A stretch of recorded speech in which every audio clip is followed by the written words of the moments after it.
ಎಲ್ಲರಿಗೂ ನಮಸ್ತೆ. ಜೈ ಕಿಸಾನ್ ಇಂಜಿನಿಯರಿಂಗಿಂದ ನಾವು ಇವತ್ತು ಟ್ರ್ಯಾಪ್ ಬಗ್ಗೆ ಹೇಳ್ತೀವಿ. ಅಂದರೆ ಟ್ರ್ಯಾಪ್ಸ್ ಅಂದರೆ ಏನಂದರೆ ತೋಟಗಾರಿಕೆ ಮತ್ತು ಹಣ್ಣಿನ ತೋಟ, ತರಕಾರಿ ತೋಟ ಏನಿರುತ್ತೋ ಅದರಲ್ಲಿ ಹುಳುಗಳು ಇರ್ತಾವಲ್ಲ, ಅದಕ್ಕೋಸ್ಕರ ಈ ಟ್ರ್ಯಾಪ್ಸ್ ಇರೋದು. ಇದು ಬಂದುಬಿಟ್ಟು ಸೋಲಾರ್ ಟ್ರ್ಯಾಪ್ ಅಂತ. ಇದರಲ್ಲಿ ಒಂದು ಮೆಡಿಷನ್ ಬರುತ್ತೆ. ಇಲ್ಲಿದಾವಲ್ಲ ಇವೆಲ್ಲ ಟ್ರ್ಯಾಪ್ಸು. ಯಾವ್ಯಾವ ಟ್ರ್ಯಾಪ್ ಇದಾವೆ ಅಂತ ಹೇಳ್ತೀನಿ ನೋಡಿ. ಇದು ಸೋಲಾರ್ ಟ್ರ್ಯಾಪ್, ಇದು ಬಕೆಟ್ ಟ್ರ್ಯಾಪ್, ಇದು ಫನಲ್ ಟ್ರ್ಯಾಪ್, ಇದು ಫ್ರಿಟಿ ಟ್ರ್ಯಾಪ್, ಗ್ಲಾಸ್ ಟ್ರ್ಯಾಪ್, ಇದು ಸ್ಟಿಕ್ಕಿ ಟ್ರ್ಯಾಪ್ ಅಂತ. ಇವೆಲ್ಲ ಇದ್ರ ಮೆಡಿಸನ್ ಬಂದುಬಿಟ್ಟು ಇದು ಹೆಂಗೆ ಅಂತಂದರೆ, ಸೋಲಾರ್ ಟ್ರ್ಯಾಪ್ ಅಂದರೆ ಇವು ಮೆಡಿಸನ್ ಬರ್ತವೆ. ಇದರಲ್ಲಿ ನಿಮ್ಗೆ ಯಾವ ಹುಳ ಜಾಸ್ತಿ ಇದಾವೆ ಆ ಹುಳ ಈ ಥರ ಮೆಡಿಸನ್ ಇರ್ತವೆ. ಆ ಮೆಡಿಸನ್ ತೊಗೊಂಡು ಇದರಲ್ಲಿ ಹಾಕಿದರೆ, ಇದರಲ್ಲಿ ನೀರು ಹಾಕಿಡಬೇಕು. ನೀರು ಹಾಕಿಟ್ಮೇಲೆ ಆ ಮೆಡಿಸನ್ ಹಾಕಿದರೆ ಆ ಹುಳುಗಳ ಅದ್ರ ವಾಸನೆಗೆ ಬರ್ತವೆ, ಬಂದು ಈ ನೀರಲ್ಲಿ ಬೀಳ್ತವೆ. ಅಂದರೆ ನಿಮಗೆ ಯಾವ ಜಾಸ್ತಿ ಇದ್ದಾವೆ ಅದ್ರ ಉಳಿದು ಮೆಡಿಸನ್ ಇರ್ತವೆ, ತೊಗೋಬೇಕು. ಇದು ಬಂದುಬಿಟ್ಟು ಬಕೆಟ್ ಟ್ರ್ಯಾಪ್ ಅಂತ. ಇದು ಏನಂತಂದರೆ ತೆಂಗಿನ ತೋಟ ಮತ್ತು ಅಡಿಕೆ ತೋಟಕ್ಕೆ ಯೂಸ್ ಆಗುತ್ತೆ.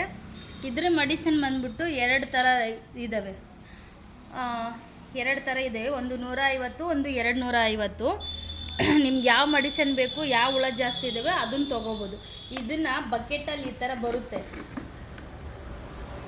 ಇದೇ ಎಲ್ಲ ಒಂದು ವೈಟ್ ಕಲರ್ ಹಾಕೋಕೆ ಕೊಡ್ತೀವಿ, ಮೆಡಿಸನ್ ಹಾಕೋದು. ಅದನ್ನು ಹಾಕಿ ಈ ಮೆಡಿಸನ್ ಹಾಕಿದರೆ ಬರುತ್ತೆ.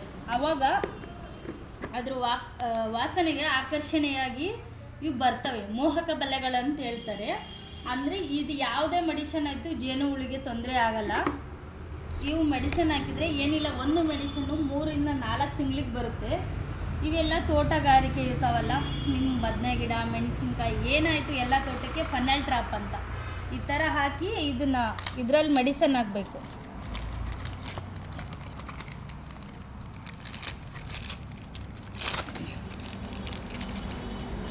ಇಲ್ಲಿ ಮೆಡಿಸನ್ ಹಾಕಬೇಕು. ಒಂದು ವೈಟ್ ಕಲರ್ ಇದು ಕೊಡ್ತೀವಿ ಹಾಕೋಕೆ.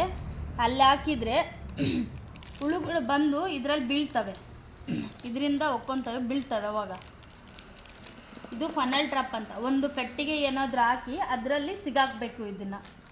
ಇದು ಬಂದುಬಿಟ್ಟು ಗ್ಲಾಸ್ ಟ್ರ್ಯಾಪ್ ಅಂತ.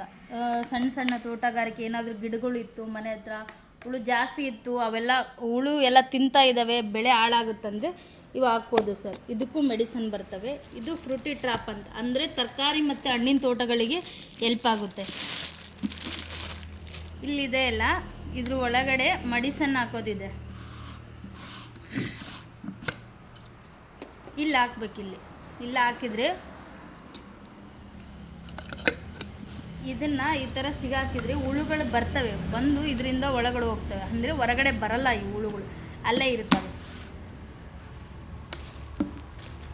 ಇದು ಸ್ಟಿಕ್ಕಿ ಟ್ರ್ಯಾಪ್ ಅಂತ. ಅಂದರೆ ಗಿಡ ಹತ್ರ ಏನಾದರೂ ಇರ್ತಾವಲ್ಲ ಅದರಲ್ಲಿ ನೀವು ಇಲ್ಲಿ ಗೋಲ್ ಕೊಟ್ಟಿರ್ತಾರೆ, ಏನಾದರೂ ದಾರ ಕಟ್ಟಿ ಸಿಗಾಕಬೇಕು ಗಿಡಗಳಿಗೆ. ಆವಾಗ ಬಂದುಬಿಟ್ಟು ಇವೆಲ್ಲ ಅದು ಹುಳುಗಳು ಅಂಟ್ಕೊಳ್ಳುತ್ತವೆ. ಇವೆಲ್ಲ ನೀವು ಔಷಧಿ ಏನು ಅಂತಂದರೆ, ನಿಮ್ಮ ಬೆಳೆಯಲ್ಲಿ ಯಾವುದು ಜಾಸ್ತಿ ಹುಳುಗಳು ಇದ್ದಾವೋ ಆ ಔಷಧಿನೇ ತೊಗೋಬೇಕು. ಇದರಲ್ಲಿ ನಿಮ್ಗೆ ಯಾವ್ದು ಬೇಕು ಅದು. ತೋಟಗಾರಿಕೆಗಿದ್ದಾವೆ, ಮತ್ತು ತೆಂಗಿನ ತೋಟ, ಅಡಿಕೆ ತೋಟ, ಹಣ್ಣಿನ ತೋಟಕ್ಕೆ, ಇವೆಲ್ಲ ಎಲ್ಲ ರೀತಿಯಲ್ಲೂ ಟ್ರ್ಯಾಪ್ಸ್ ಇದ್ದಾವೆ. ಅಂದರೆ ಇದ್ರದ್ದು ಏನು ವಿಶೇಷತೆ ಅಂದರೆ, ಹುಳ ಇರ್ತಾವಲ್ಲ ಅದ್ರ ವಾಸನೆಗೆ ಬರ್ತವೆ, ಬಂದು ಹುಳುಗಳು ಇದರಲ್ಲಿ ಆಗ್ತವೆ. ಅವಾಗವಾಗ ನೀವು ಅದನ್ನು ಕ್ಲೀನ್ ಮಾಡ್ಕೊತಾ ಇರಬೇಕು ಸರ್. ನಾವೀಗ ಹೇಳಿದ್ವಲ್ಲ ಈ ಥರ ಕಟ್ಟೆ ಹಾಕಬೇಕು. ಅಂದರೆ ನಾವಿಲ್ಲಿ ತೋರಿಸ್ಬೇಕು ಅಂತ ಗಿಡಕ್ಕೆ ಕಟ್ಟೆ ಹಾಕಿದ್ದೀವಿ ಅಷ್ಟೇ. ನಿಮ್ಮ ಹೊಲಗಳಲ್ಲಿ ಈ ಥರ ಎಲ್ಲ ಹಾಕಬೇಕು ಸರ್. ಬಕೆಟ್ ಟ್ರ್ಯಾಪ್ ಅಂತ ಈ ಥರ ಎಲ್ಲ ಕಟ್ಟೆ ಹಾಕಿದರೆ ಹುಳು ಬಂದು ಕೂಡ್ತವೆ ಸರ್. ಇಲ್ಲಿ ಕೂತಿದ್ದಲ್ಲ ಈ ಥರ ಹುಳು ಬಂದು ಕೂಡ್ತವೆ. ಈ ಥರ ಹಾಕಿದರೆ ನಿಮ್ಮ ಬೆಳೆಯಲ್ಲಿ ಯಾವ್ದು ಇದಾಗುತ್ತೋ ಅದನ್ನು ಈ ಥರ ನೀವು ಹಾಕಿದರೆ ಅವು ಬಂದು ಅಲ್ಲಿ ಅದರೊಳಗಡೆ ಹೋಗ್ತವೆ ಹುಳುಗಳೆಲ್ಲ. ನಿಮ್ಗಿನ್ನೂ ಇದ್ರ ಬಗ್ಗೆ ಹೆಚ್ಚಿನ ಡೀಟೇಲ್ಸ್ ಬೇಕು ಅಂತಂದರೆ ಸ್ಕ್ರೀನ್ ಮೇಲೆ ನಂಬರ್ ಇರುತ್ತೆ, ಆ ನಂಬರಿಗೆ ಕಾಂಟ್ಯಾಕ್ಟ್ ಮಾಡಿ ಸರ್. ಅದ್ರ ಬಗ್ಗೆ ಡೀಟೇಲ್ಸ್ ಕೊಡ್ತೀವಿ. ಮತ್ತು ಹೆಂಗೆ ತೊಗೋಬೇಕು ಎಲ್ಲ ಕಾಲ್ ಮಾಡಿದರೆ ನಾವು ಹೇಳ್ತೀವಿ.